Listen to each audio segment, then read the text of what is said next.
Well, it has been a very quiet forecast over the last several days, including the forecast for tomorrow. Temperatures tonight are cooling down pretty nicely. Gary reporting rain, but it is not raining in Gary. It has been quiet. That is an error in the reporting site. It is quiet conditions, but the transition is about to take place over the course of the weekend. So when we look at temperatures tonight, it's just a numbers game. How low will we go? Likely down into the low 60s for the city, 50s for some of the outlying areas. This is the same pattern I've been telling you about the last several days.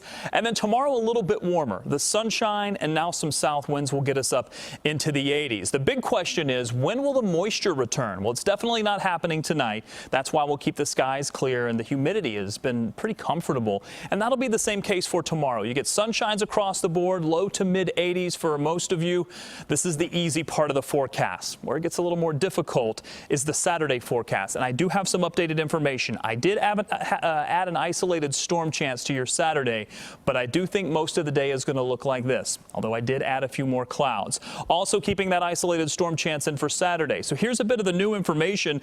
Models have consistently been throwing out a chance for some storms farther to the west late Friday. The question is, will that system, which has been the case earlier this year, be able to make it all the way to Chicago? Well, it does look like it falls apart because we're going to keep that drier air in place. But getting in a little bit closer, I want you to see what happens. As it gets closer to Chicago, it falls apart, but there's enough cloudiness left over and maybe a few showers left over that we at least have to add the rain chances in. Although I am not necessarily buying into this with 100% forecasting skill here, I do think that with the consistency in the models that I'm seeing, it means that this is what your forecast is going to look like. Isolated storms with partly cloudy skies. The stormier pattern will stay with us for Sunday and into Monday.